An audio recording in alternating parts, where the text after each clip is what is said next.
주님의 보좌 있는데 전한 법이로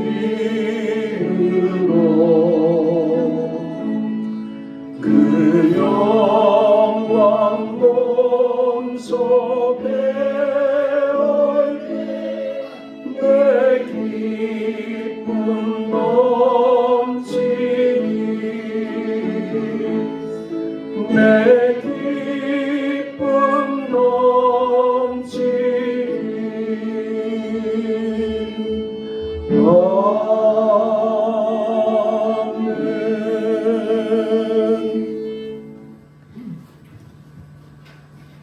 거룩하시고 은혜로운 하나님 아버지, 3월의 첫걸음을 내딛는 이 계절에 저희를 주님의 전에 불러주시고 말씀과 기도로 예배드리게 하심에 감사드립니다. 겨울의 차가움을 지나 새싹이 움트는 봄의 시작을 맞이하며 저희의 영혼도 새롭게 하여 주옵소서. 계절은 변하여 소생을 준비하고 있지만 혹 우리의 마음은 여전히 굳어 있고 신앙은 습관 속에 머물러 있지는 않은지 돌아봅니다. 이 시간 주님의 빛 앞에 저희를 비추어 주시고 무뎌진 심령을 깨워 주옵소서. 사랑의 주님, 사순절의 길목에 서서 참회의 기도를 올립니다.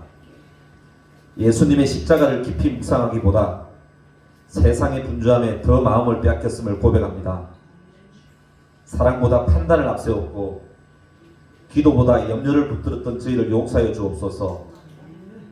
이 사순절의 여정이 형식이 아닌 회복의 시간이 되게 하시고 십자가 앞에서 겸손히 무릎 꿇는 참된 회개의 은혜를 허락하여 주옵소서. 하나님, 세계 곳곳의 갈등과 전쟁을 바라보며 무거운 마음으로 기도드립니다. 특히 이란과 미국 간의 군사적 긴장과 충돌이 더 이상 확대되지 않게 하시고 속히 대화와 외교적 해결의 길이 열리게 하옵소서. 무력과 보복이 아닌 평화와 절제가 선택되게 하시고 무고한 시민들의 생명이 보호받게 하옵소서. 중동 지역에 하나님의 평강이 임하고 전 세계 지도자들에게 지혜와 책임의 마음을 부어 주옵소서.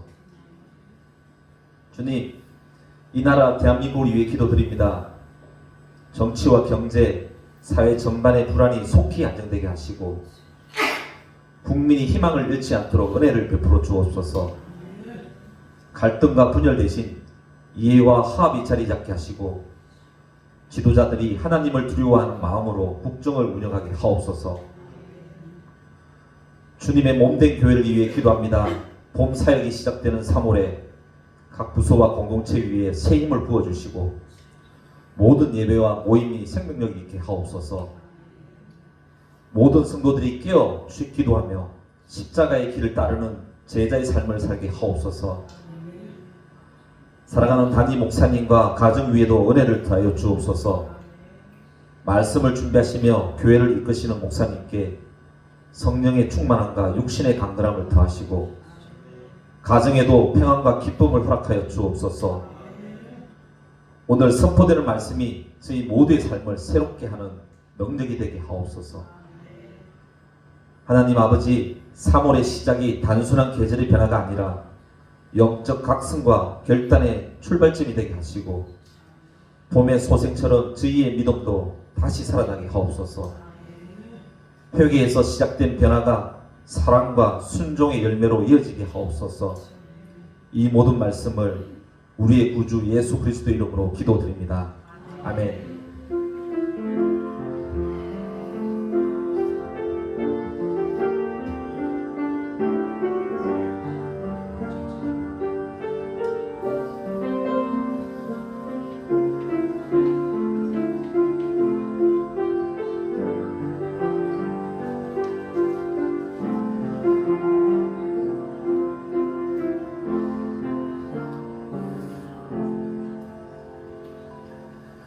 오늘 우리에게 지나는 말씀은 사도행전 20장 22절로 24절입니다. 신약성경 223페이지 사도행전 20장 22절로 24절 봉독해 올리겠습니다. 보라 이제 나는 성령에 매여 예루살렘으로 가는데 거기서 무슨 일을 당하는지 알지 못하노라. 오직 성령이 각 성에서 내게 증언하여 결박과 환난이 나를 기다린다 하시나 내가 달려갈 길과 주 예수께 받은 사명 곧 하나님의 은혜의 복음을 증언하는 일을 마치려 하면은 나의 생명조차 조금도 귀한 것으로 여기지 아니하노라. 아멘.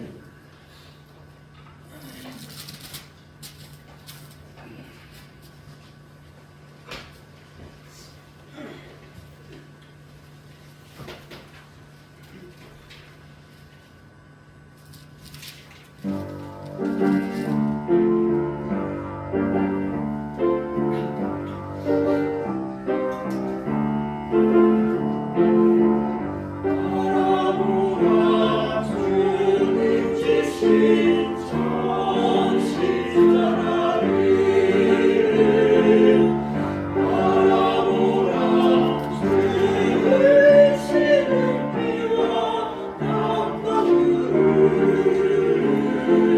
하시며 쓰시고 온갖 조롱을 당하셨네. 우리의 죄를 배신하여 예수 고난을 당하셨네.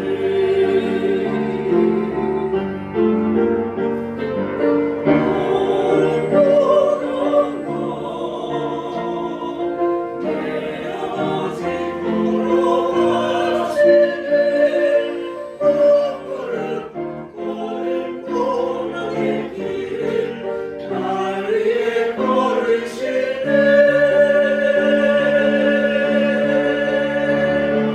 찬양하라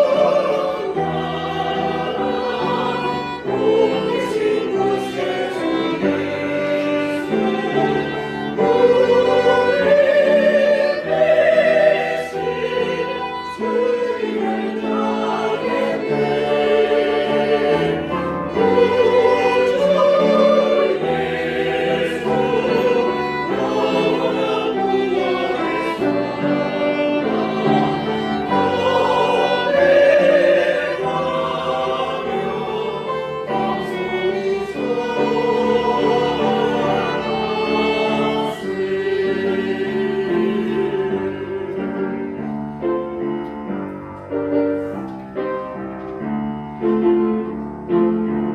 바라보라 주 얼굴에 그 상처를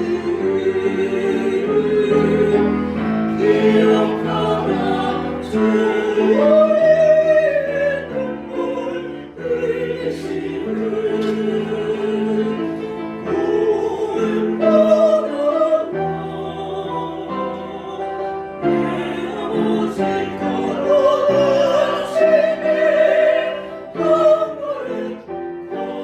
고난의 길을 날 위해 걸으시네.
교회 소식 알려드리겠습니다. 세 번째 사순절 지내고 있고요.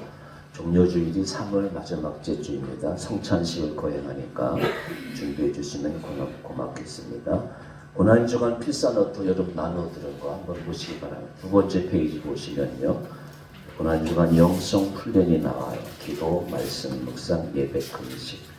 요거 다 하셔서 카톡으로 찍어서 이렇게 보내주시면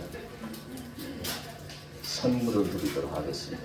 고난주간 마지막 시간에 저희 교회가 뭐 여러 가지로 이제 좀 풍족함이 있어요. 그래서 연말에도 가면 저희가 이제 작년에 이제 처음으로 전유 이웃 초청 주일을 지냈잖아요. 올해도 이제 두 번째 하려고 하는데 1년간 우리가 예배드린 거, 전도한 거, 기도한 거 이렇게 모두 해가지고 윷놀이 때도 예산이 한 30-40만 원 들었거든요. 그리고 이제 연말에 가서도 우리가 해외 교회 짓는 것도 다가 아니고 우리 교인들이 이렇게 풍족한 교제를 나누려고 이렇게 준비를 하고 있는데 저도 상품을 많이 드리려고 그래요. 이번 고난주간에도 여러분들 좀 적극적으로 참여를 유도하기 위해서 여기 다 이렇게 표시하시면 한 주간 동안 월요일부터 표시해서 카톡으로 찍어서 제출해 주시면 상품을 준비하도록 하겠습니다. 상품 받는 게 중요한 게 아니라 다 이렇게 쓰는 게 있거든요. 그 2,000원짜리인데 제가 고난주간을 잘 보내고 그래서 여기 예배 준비 이렇게 하는데 우리 교인들이 대개 보면 10분, 20분 전에 오시는 분도 있고요.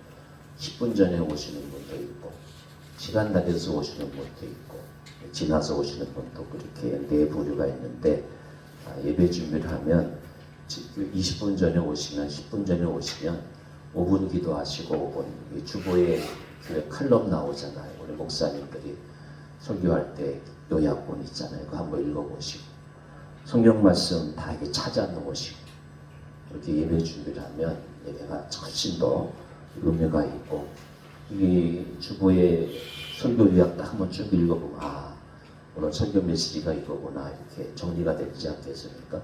그러면 훨씬 더 예배에 효과적인 그런 게 나타나지 않겠는가 좀 잔소리를 드렸습니다. 참고하시고 오늘 예배 후의 식사는 우리 고복교 권사님, 김준호 권사님께서 준비해 주셨습니다. 우리 함께 인사 나누시겠습니다. 사생결단의 삶을 삽시다. 에릭 리드를 모르면 우리 교인들은 간첩이에요. 아세요? 에릭 리드. 제가 한 5번 정도는 말씀드린 것 같아요. 중국 선교사가 부모님이었는데 아주 신실한 선교사였어요. 중국에서 태어나가지고 스코틀랜드 에딘버러 대학을 나왔어요. 얘기할 수 있어야 돼요. 내가 지금 5번 정도 얘기하는 것 같아요. 1924년에요. 파리 올림픽에서 주 종목이 100m예요. 올림픽의 꽃이 100m고 마라톤이잖아요. 이 주 종목이 100m인데 100m 결승이 주일날 열리는 거예요. 그래서 난 참석 못하겠다. 이 영국이 그냥 일어났어요. 어떻게 그럴 수 있느냐? 나라를 대신하는 거다. 그런 얘기를 들으면서도 선교사의 아들이고 목사의 아들이고 주일날 100m 결승 나 금메달 그거 안 딸게요. 주일이 더 서준 거예요. 그래서 100m에 출전을 안 하고 200m, 400m에 출전을 했어요. 200m에서는 동메달 따고 400m에서 금메달을 땄어요. 어떻게 그런 일이 일어나요? 그러니까 이렇게 선교자들이 예화를 들지 않습니까? 여러분들도 에릭이들이 누구야 그러면 설교 시간에 그런 얘기인데 이런 사람이다. 그래서 이렇게 금메달 따고 이렇게 이야기를 했어요. 처음 200m는 내가 달렸고 그 다음 200m는 하나님이 도우심으로 더 힘껏 달렸다. 불의 전차라고 하는 캐리엇 오브 파이어 불의 전차라는 영화로 나왔어요. 넷플릭스에서 한번 불의 전차 쳐보세요. 그런 영화 한번 보세요. 감동적이잖아요. 이들은 올림픽 영웅으로 그 영광을 누리면서 여유 있는 삶을 살 수 있었어요. 우리나라도 동계올림픽, 하계올림픽 금메달 따면 그 점수 모아가지고 연금 받잖아요. 100만 원. 김연아 씨는 연금을 많이 받잖아요. 어느 나라든지 마찬가지예요. 영화롭게 살 수가 있었지만 선교사가 되기 위해서 다시 중국으로 갔어요. 사람들의 만류를 물리치고 에릭은 그의 출생지이기도 한 중국을 향해 출발하면서 전성을 나온 사람들이 이렇게 이야기를 했어요. 한번 읽어보세요. 세상을 위한 그리스도. 이것이 우리의 좌우명입니다. 세상에 필요한 것은 예수님이래요. 얼마나 멋있어요. 제 목회 20년보다 이런 말 한마디가 더 많은 사람들이 감동을 주는 거예요. 세상에 필요한 것은 그리스도예요. 오늘 우리 한국 사람들이 필요한 것은 부동산, 주식이잖아요. 아니에요. 부동산, 주식은 잠시 머무는 거예요. 내가 손에 잠깐 잡았다가 내 손에서 다 없어지는 거예요. 세상에 필요한 것은 그리스도예요. 아멘 좀 하세요. 아멘. 아멘도 짝퉁이 맞아야 된다니까요. 여러분 안성기 씨가 죽을 때 무슨 일인지 아세요? 한국의 국민 배우 안성기 씨가 죽을 때 무슨 얘기 했는지 아세요? 세상에 필요한 것은 착한 사람이라고 했어요. 안성기 씨가 얼마나 멋있어요. 세상에 필요한 것은 에릭 리들은 그리스도라고 했고 안성기 씨는 착한 사람이 필요하대요. 우리 모두 착한 사람, 그리스도만을 필요로 하는 사람이 될 수 있기를 기원합니다. 그래야 사생결단의 삶을 살 수가 있어요. 그 에릭 리들은 1238년 중국을 침략한 일본군에 체포되어 가지고 수용소에서 억류되었어요.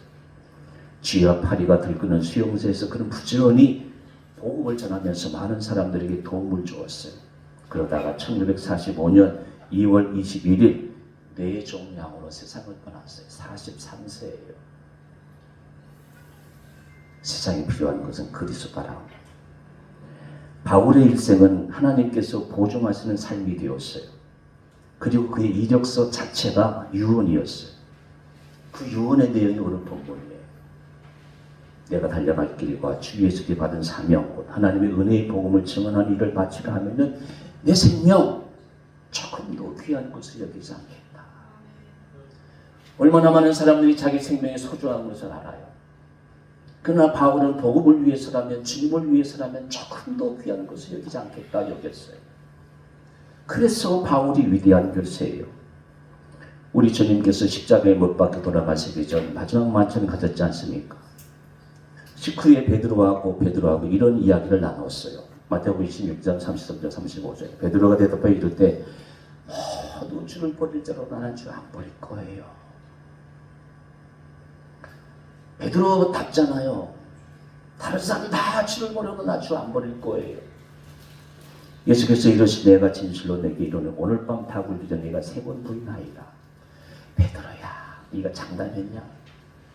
너 오늘 밤 나 부인할 거야. 주님, 저 그렇지 않아요. 주님 부인하지 않을 거예요. 너 오늘 밤 나 부인한다니까. 언제? 다 굴기 전에 3번 나 부인할 거야. 베드로가 이르되 내가 주와 함께 죽을지언정. 주님, 제가 주와 함께 죽을지언정 저 부인하지 않을 거예요. 너 부인해. 이런 대화를 나누었어요. 주님을 위해서 목숨을 내어놓고 살 겁니다. 제자들 다 그렇게 얘기했다고 했잖아요. 우리 24절에 제자들도 다 그렇게 작정했잖아요. 그러나 그 말이 영혼이 지에 가시기도 전에 베드로는 주님을 3번 부인했고 목숨을 건다는 건 말뿐이었어요. 정작 자기에게 위험이 닥치자 언제 그랬냐는 듯 면전에서 예수님을 부인하잖아요. 그게 베드로고 우리들의 삶이에요. 그러나 바울은 그렇지 않았어요. 예수님을 위해서라면 나의 생명보다 조금 더 귀한 것을 여기지 않겠다. 유언하는 것이에요. 여러분 어떻게 해서 바울은 이처럼 나의 생명보다 조금 더 귀한 것을 여기지 않겠다고 이렇게 사생결단의 삶을 할 뿐만 아니라 실제로 주님을 위해서 로마에 가가지고 참수를 당하고 그 목이 떼굴떼굴 굴러가지고 지금 그 떼굴떼굴 멈춘 그 자리에 바울 성전이 세워져 있지 않습니까? 말만 한 것이 아니라 행동으로 그렇게 바울은 사생결단의 삶을 살았던 것이에요. 이 바울의 선을 정확하게 이해하기 위해서는 이전 내용의 선 이해가 필요해요. 그게 아주 오늘 설교의 핵심의 핵심, 하이라이트. 사도행전 19장 21절 보세요. 이 일이 있은 후에 그걸 이제 제가 설명해 드릴 거예요. 이 일이 무슨 일이었느냐, 이 일 후에 무슨 일이 일어났느냐, 이것이 이제 내가 달려갈 그가 주 예수께 받은 사며 이 유언을 하기까지 배경이 중요한 거예요. 이 배경을 오늘 이해하시면 되는 것이에요. 이 일이 있은 후에 바울이 마게도냐와 아가야를 거쳐 예루살렘에 가기로 작정하여 이르되 내가 거기 갔다가 후에 로마도 보아야 하리라. 이 일이 있은 후에 3년 동안 19장에 이제 에베소 장로를 불러가지고 설교하거든요. 에베소 교회에 3년간 머물렀어요. 바울이 3년간 체류하면서 바울을 통해서 주님의 능력이 크게 드러난 후의 일이에요. 그러면 에베소에 무슨 일이 났어요? 에베소 바울이 이제 복음 전할 때 먹고 사는 직업이 뭐였어요? 천막 장사였어요. 천막을 직접 꾸며가지고 그걸 팔아가지고 복음을 전했어요. 자비랑 선교사예요.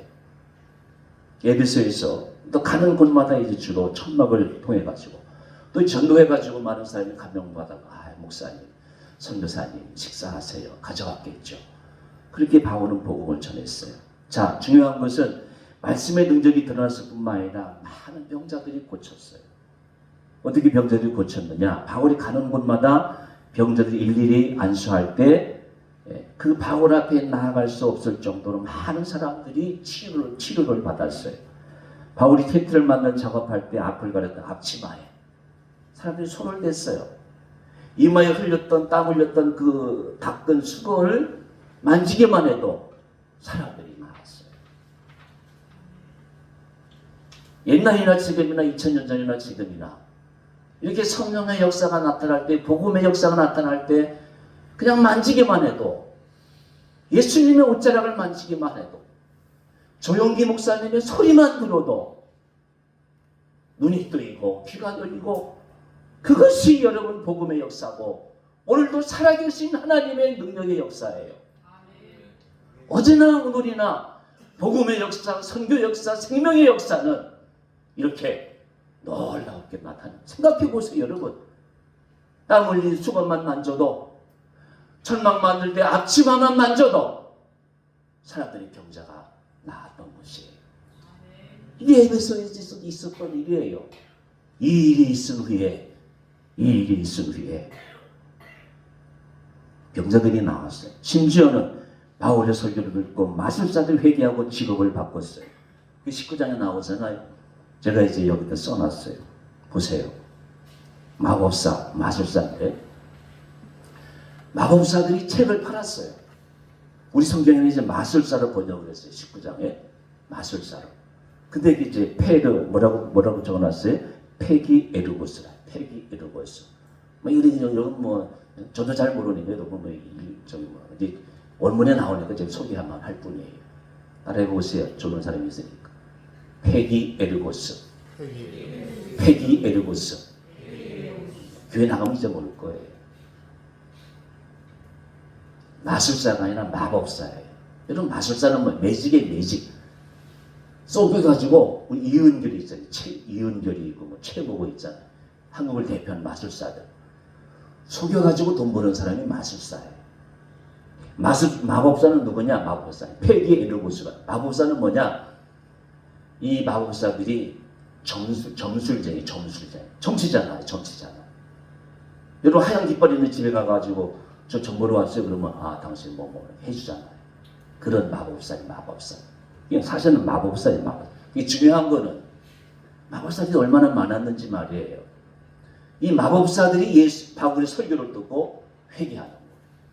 주님께로 돌아온 거예요. 그게 무슨 일이 났습니까? 그 마법사들이 교본처럼 여기는 그 책을 다 모아가지고 불에 태웠어요. 이 성경에 얼마라고 그래요? 은 5만 마르크라고 그래요. 예, 마르크가 아니라 드라크마. 데나리온 아시죠? 드라크마 아시죠? 그 당시 하루 노동자가 벌어서 버는 돈이 1드라크마, 1데나리온에. 드라크마, 데나리온 똑같아요. 오늘 우리 한국의 보통 평균적인 일당이 하루 10만 원이잖아요. 의사들은 하루 평균이 1000만 원이에요. 아니 100만 원 참. 보통 그래요. 보통 우리 지금 한국이. 제가 거짓말해요? 맞아요, 틀려요? 그 정도 된다니까. 자, 하루 일당이 1데나리온, 드라크마. 그럼 5만 일이잖아. 몇 년인가 계산해 봤어요? 여러분의 설교를 이해를 돕기 위해서 제가 정확하게 말씀드리네. 또 이해가 잘 되니까. 170년이에요. 몇 년? 그렇게 마법사들의 책이 많은 거예요. 얼마나 많은 마법사들이 바울의 설교를 듣고 회개했으면 그 책을 모은 값이 5만 드라크마니까 그게 170년간의 일당이란 말이에요. 일당. 어마어마한 거잖아요. 그만큼 마법사들이 많았다는 거예요. 그 사람들이 다 예수를 믿었다는 거예요. 결론이. 이 일이 있은 뒤에 바울이 이제 설명을 드리는 거예요. 여러분 이렇게 바울이 잘 나갔단 말이에요. 그냥 설교하면 사람들이 돌아오고 수건만 돼도 사람들이 병이 났고 마법사들이 예수님께로 돌아오고 이 일이 있은 뒤에 말이에요. 얼마나 목회를 멋지게 했어요. 이렇게 목회를 잘했단 말이에요. 근데 바울이 뭐라고 그랬어요? 나 로마 간다 그러잖아요. 그래서 우리 목회자들이 제일 좋아하는 목사가 바울 목사님. 바울 선교사예요. 조금 길게 설명을 미안하지만 여러분 이렇게 바울이 잘 나갈 때 웬만한 사람이라면 어떻게 할까요?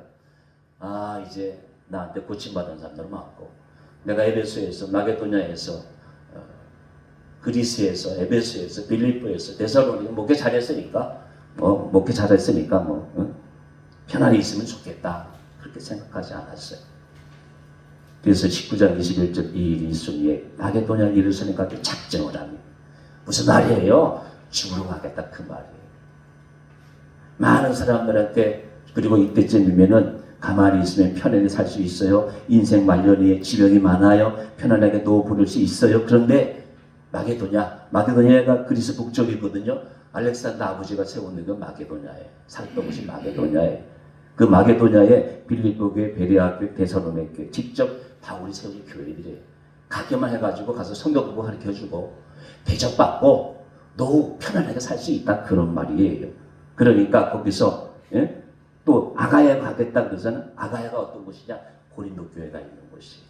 고린도가 어떤 곳이에요? 거기서 1년 6개월 머물면서 그 환락의 도시에서 그 유명한 로마서를 써요.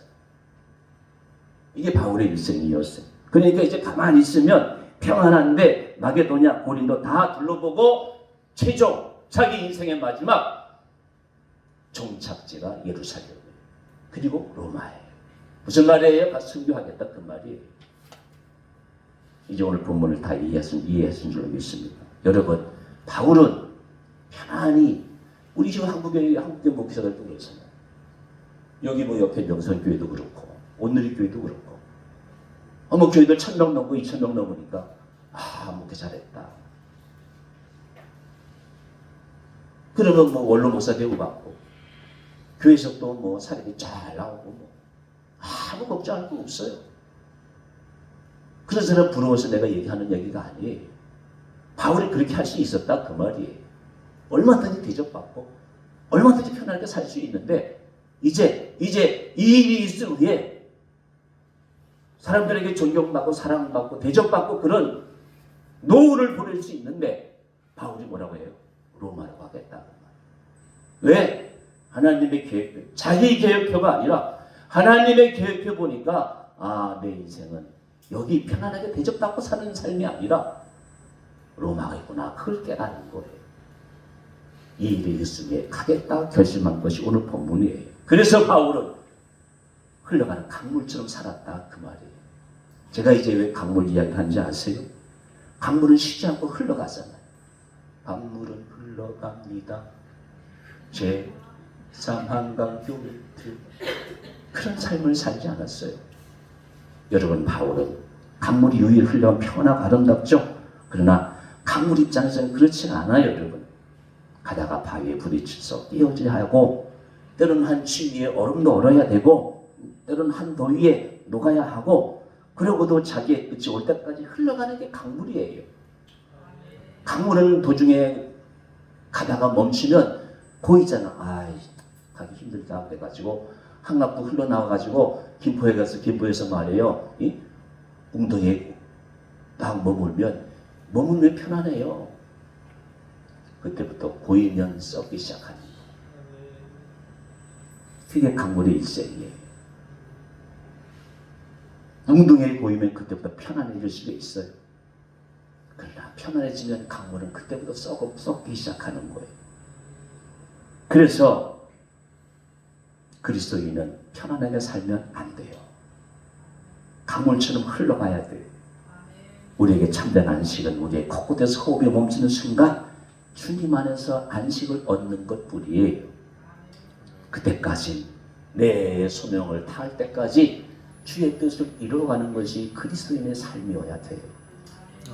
바울은 그래서 강물처럼 살았다 그 말이에요.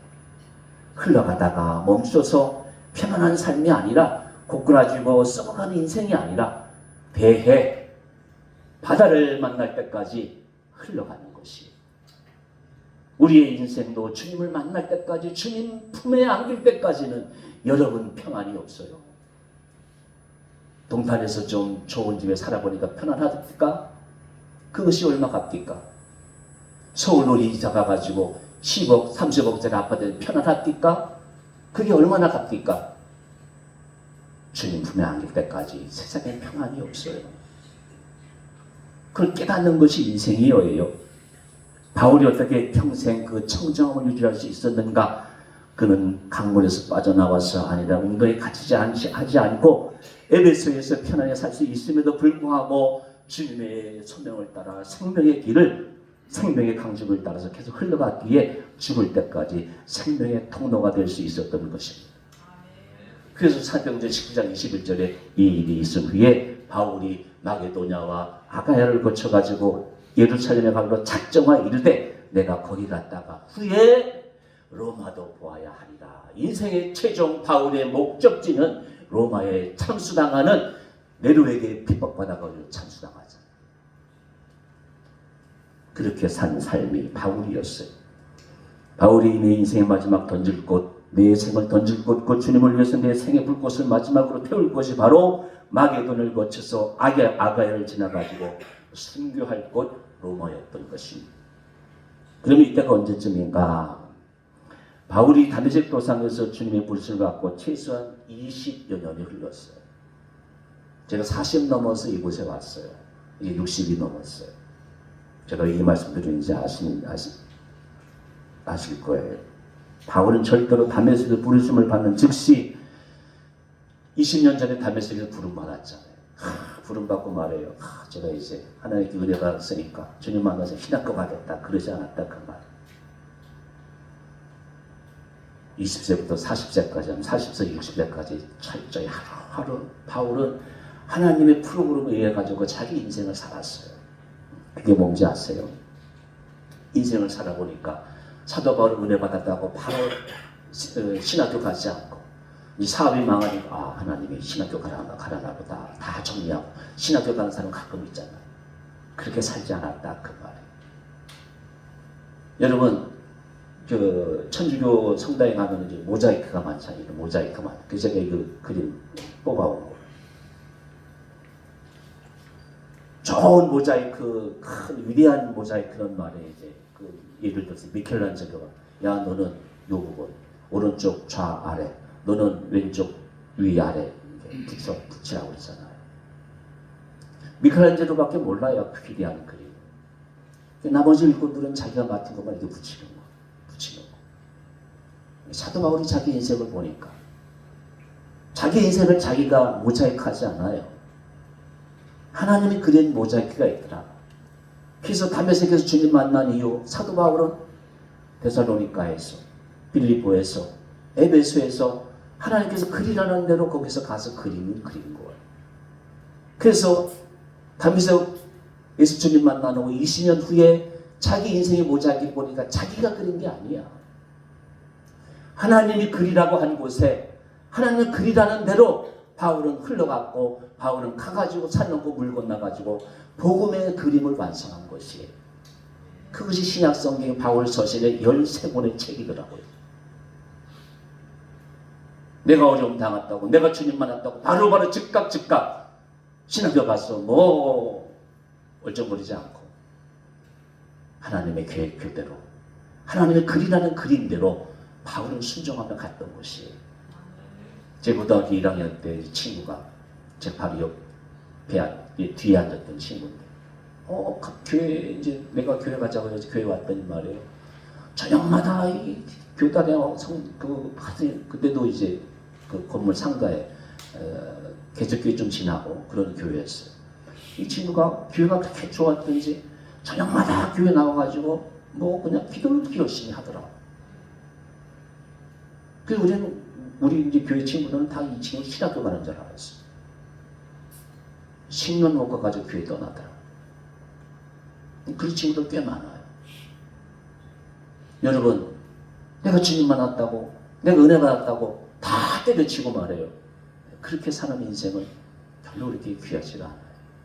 제 경험상 말해요.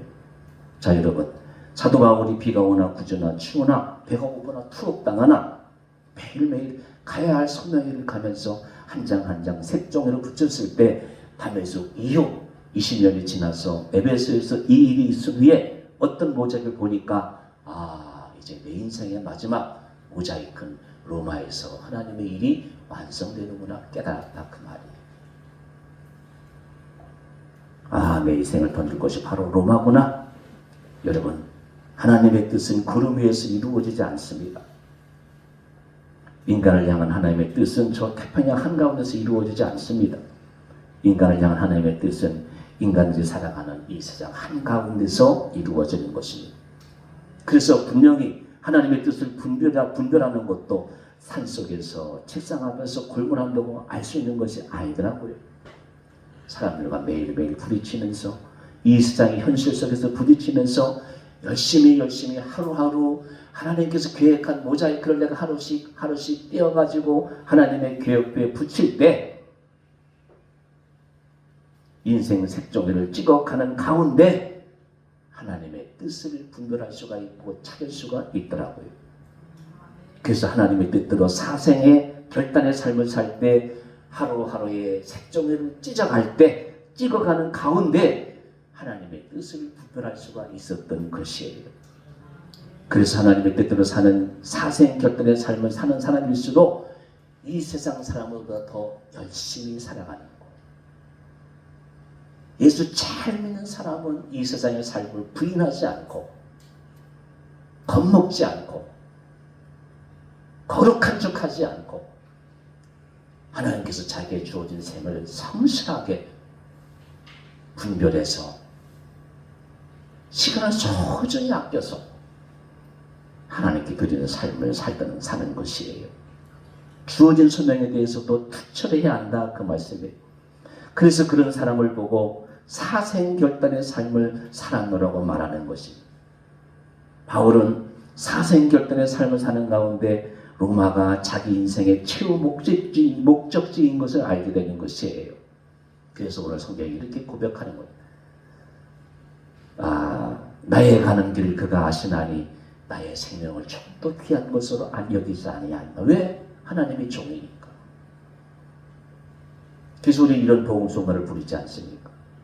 너의 가는 길에 주의 평강이 있으리 평강의 왕 함께 가시니 너의 걸음 주 인도하시리 주의 강한 손 너리 끄시리. 우리 한번 복음송가 부르고 정리하겠습니다.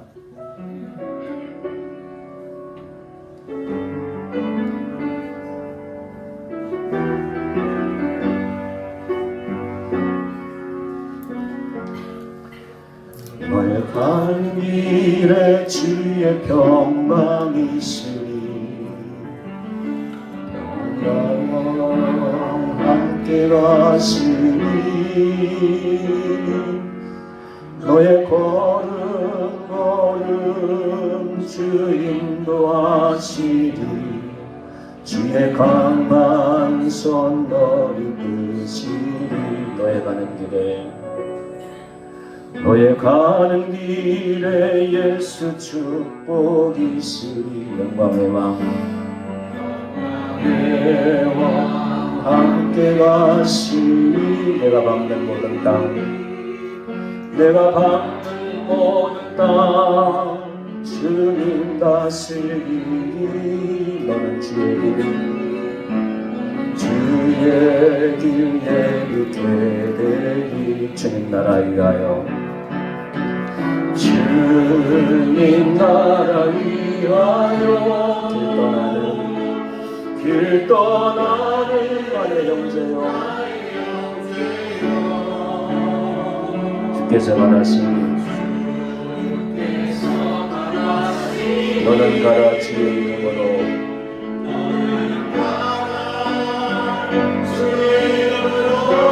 거칠은 광야 위에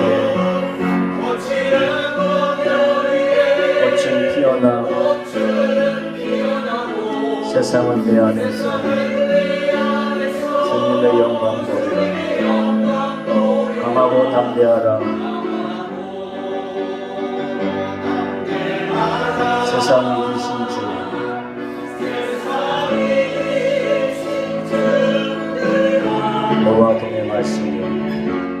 너와 동행하시며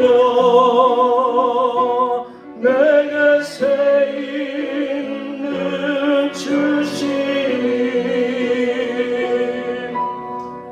여러분 세상 사람들 중에서 자기 생명 귀한 것 모르는 사람이 어디 있어요? 그러나 이 생명도 내 생명도 내가 좌지우지 못하더라고요. 내 생명 내 것이라고 내가 자고하는 것이 아니에요. 하나님이 부르시면 언제든지 우리는 가야 합니다. 이것이 우리의 생명이에요. 세상 사람은 이 생명 유지하려고 얼마나 몸부림칩니까? 우리는 그렇게 해서는 안 됩니다. 주님의 부르심을 따라 하루하루 내 색종을 열심히 붙여가노라면 주님께서 언젠간 내 손을 잡아주실 것입니다. 환난당할 때이든지 편안할 때이든지 부유할 때이든지 주님 소명 따라 내가 살아가면 주님께서 내 손 반드시 잡아주실 것입니다. 이것이 그리스도인의 삶이에요.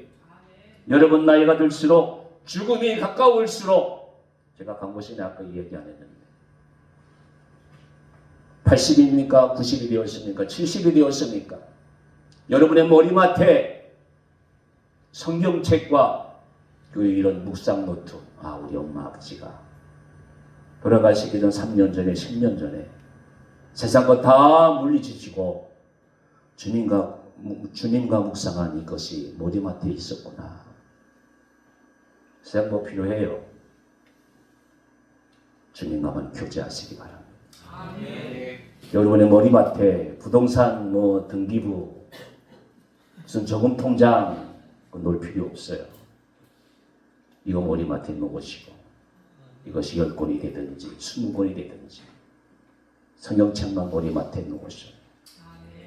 그리고 그걸 자녀들에게 보여주세요. 우리 부모님이 마지막에는 주님하고만 교제하셨구나. 반드시 교회 나올 거예요.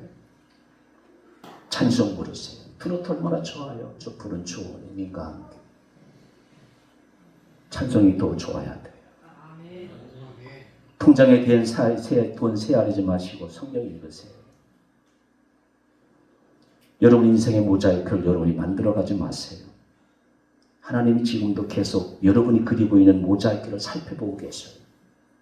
이놈은 부동산 그림만 그리는지, 이놈은 아파트만 그리고 있는지, 여러분의 모자이크를 하나님은 지금 보고 계실 거예요. 보고 계셔요. 여러분의 목적지는 어디입니까? 바울처럼 베드로처럼 로마입니까? 예루살렘입니까? 주님입니까? 아니면 아직도 내려놓지 않은 이 세상의 미련입니까? 아니면 여긴 평온의 숲입니까? 요양원에서 맞이만 할 뻔한 그 시간입니까? 세상의 모든 무거운 짐을 내려놓으세요. 아직도 천국의 소망보다도 이 세상에 미련이 있으면 내려놓으세요. 내가 달려갈 길과 주위에서 받은 사명, 그 사명을 이루기까지 곧 하나님의 은혜의 복음을 증언 일을 마치려 하면은 조금도 내 생명을 귀한 것을 여기지 아니하노라 라고 하는 사생결단의 삶으로 우리 모두 하나님께 영광 돌리는 복된 삶이 되시기를 주의 이름으로 기원합니다. 기도하시겠습니다.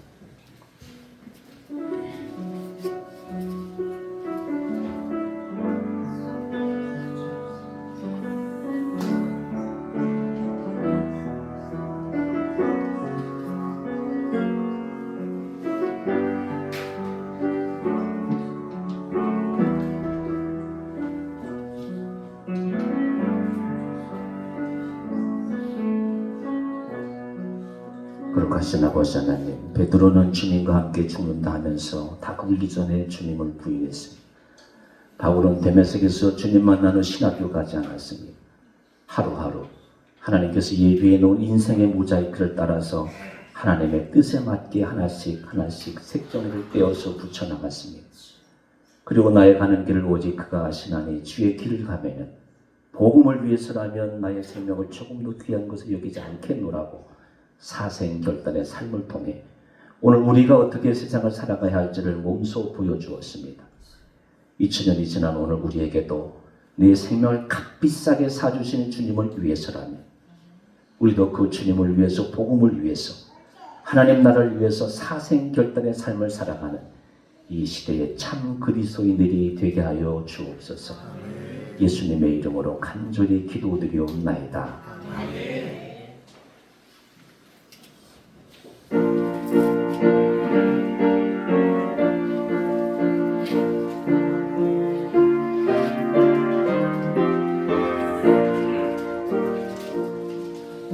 나는 예수 따라가는 십자가 사랑 주 이름 증언하기를 내 주저하리요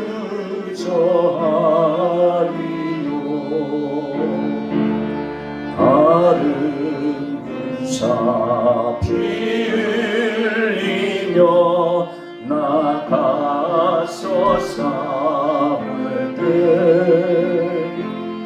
나 혼자 편히 앉아서 바라만 보리요 다른 사람 어찌든지 나 주님의 용사되리 나는 주의 군사되어 충성을 맹세하여 내가 승리하기까지 주내로 싸우리 주님의 용사된 내게 주의 일 맡기소서 큰 싸움은 시작되어 용사를 부르라 일어나 전쟁 마당에 어서 나가자 거룩하신 주님이 싸우러 나가자 주님의 권능이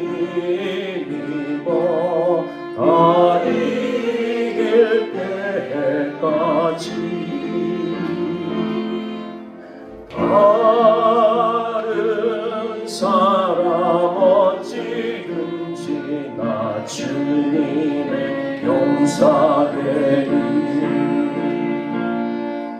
나는 주의 군사되어 충성을 맹세하여 내가 승리하기까지 주내로 싸우리. 주님의 용사된 내게 주의 일 맡기소서.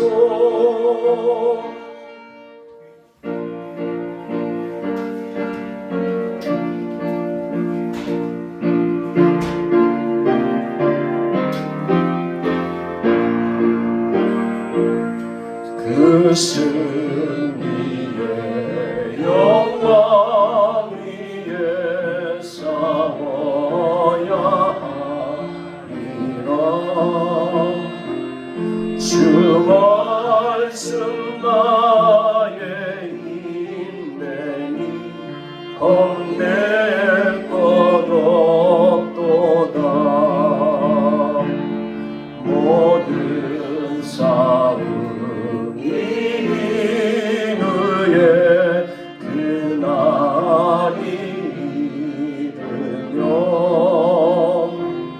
승전과 높이 부르며 은영광 누리리. 다른 사람 어찌든지 나 주님의 용사되리. 나는 주의 군사되어 충성을 맹세하여 내가 승리하기까지 주내로 싸우리. 주님의 용사된 내게